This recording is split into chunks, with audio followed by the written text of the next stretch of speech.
Hello, my name is Mark Heifner. I'm the principal of Ryan Elementary School, and this is our AER, our Annual Education Report for this year in respects to the 2012-2013 school year for Ryan Elementary School. There is comments also in here in this report a little bit about this coming school year too for the 2013-2014 year. Every school in the state of Michigan is required to do an annual education report, and it addresses many complex reporting information that's required by the federal and state law. It also contains the school's report card, report information of student assessment. If you have any questions about this report or other questions about Ryan Elementary School, please do not hesitate to call me at 369-3254 extension 4000. The whole AER report is available also at our website, www.bronson.k12.mi.us. Every school in the state may receive a status recognition in respects to the AER and their performance. There's the reward status, focus, or priority status, and actually the only nice one of the three is the reward. The reward school is schools that are outperforming other schools in achievement growth, performing better than other schools in similar student population, and we do have a reward school in our district. Last year was our Bronson Junior Senior High School. This year it's Anderson Elementary. They were ranked from top to bottom list at the 89th percentile in the state. Ryan Elementary was ranked 71st percentile, which is above the average across the state, and both schools are doing very well. But we really celebrate that Anderson is a reward school this year. A focus school designation is a school that has problems with the lower third achievement compared to the top third achievement. And a priority school is a school that is really struggling. It's in the lowest 5% of all schools in the state. And we do not have any of those designations for Ryan Elementary School.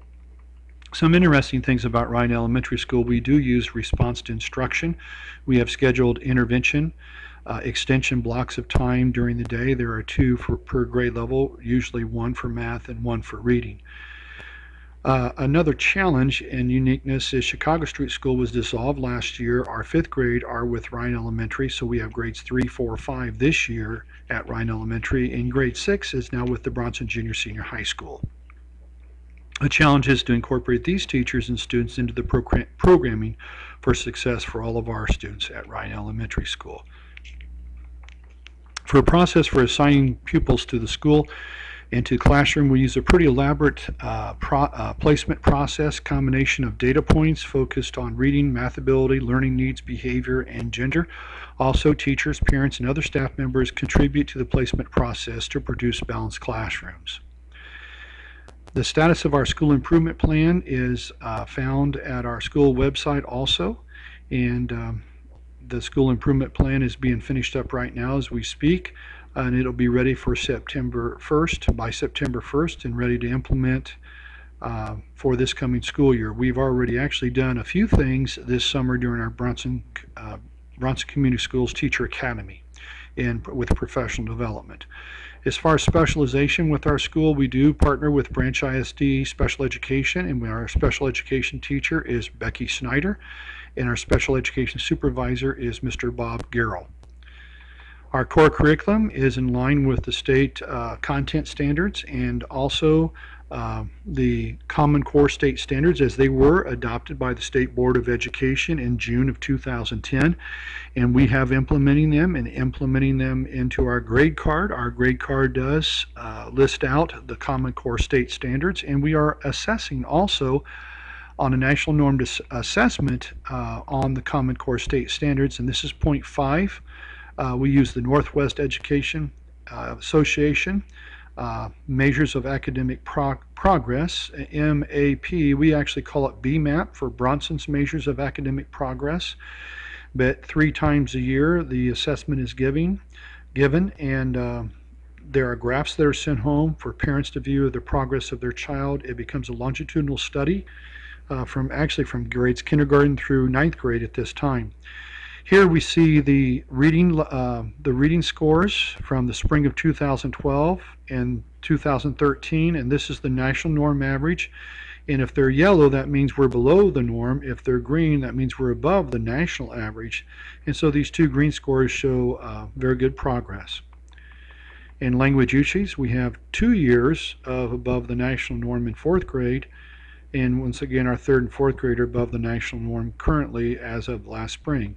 And then our hallmark would be our math program. And notice our spring score is 209 RIT point average, and that's 6 RITs above the national norm. And that is fairly significant. That's a very good, strong average RIT score. 218 for fourth grade and 225 for our fifth grade average. And so there was improvement in this area.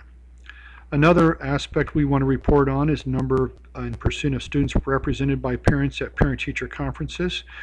The fall of 2011, we strive for 100% in the fall and spring.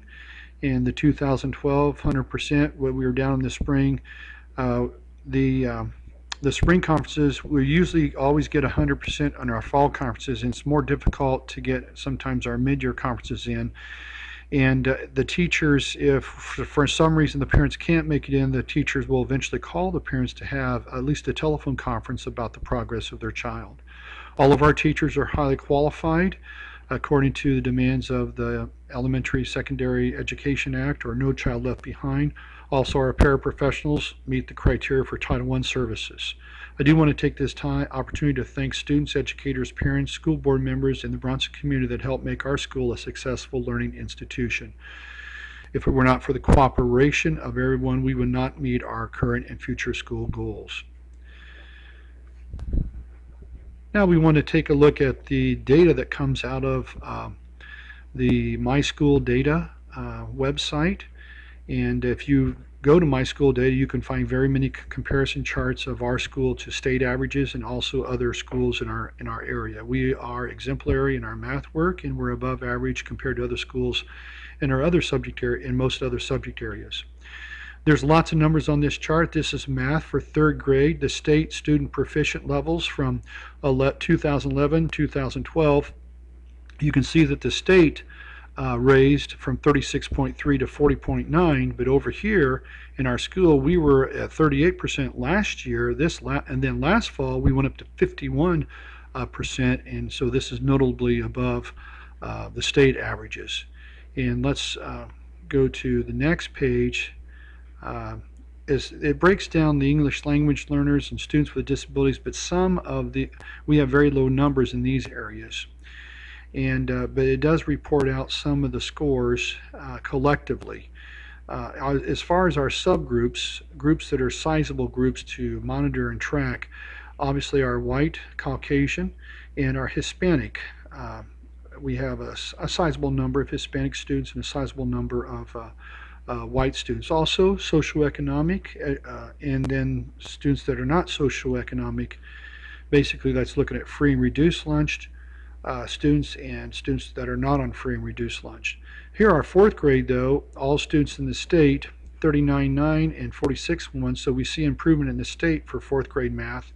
Then over here, students in the school, in our district, we have all of our students in the same school, so therefore 51.6 the previous year, then we went up to 64, so you can see very strong math program that we're looking at. Sometimes we also want to notice the differences between boys and girls, and that is shown right here on the state level, and on the females over here. And you do see some discrepancies in here, but because we operate a response to instruction, we look at our kids each individually. But if we do see discrepancies, then we reflect on what may we be doing differently for students that maybe come from a certain subgroup, whether it's gender or economically disadvantaged. You see a discrepancy right here, 64% economically disadvantaged from one year to the next year. And then down to reading, 62.4, 66 in the state level. We were at 66.3 and 69.2, above the state average, but we'd like to rise higher than that. In fact, we have to rise higher than that as we move towards the year 2022, when all students should be at 85% or higher. And some more reading scores.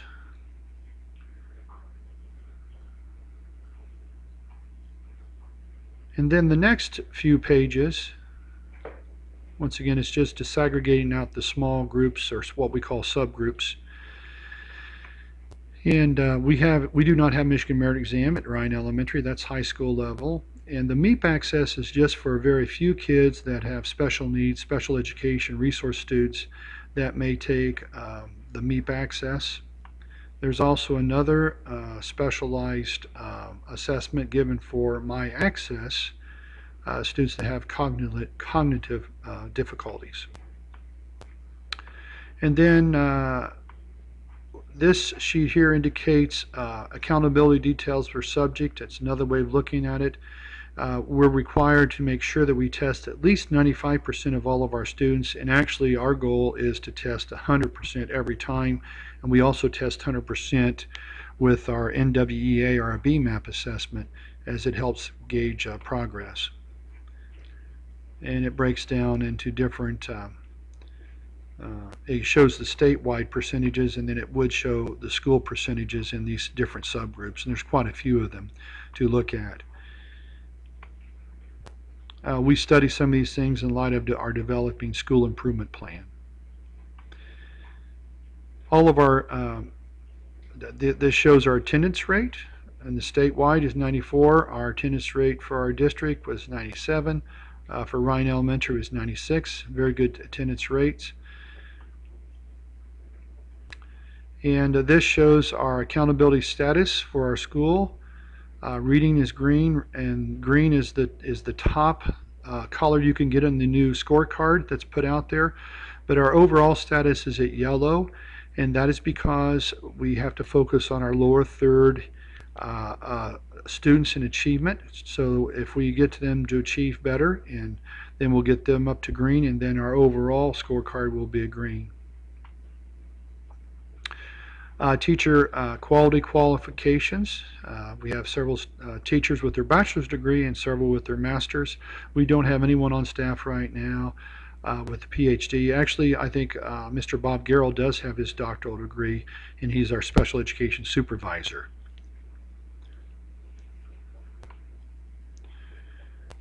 This is reference to the National Assessment of Educational Progress. It's given to certain selected schools across the nation in grades 4th, 8th, and I think senior. And a few years back, we did participate in the NAEP in math. And there's 8th grade, 4th grade reading, 8th grade reading, and NAEP participation is listed here. And I think that completes our presentation. Thank you for listening to the AER report for Ryan Elementary School.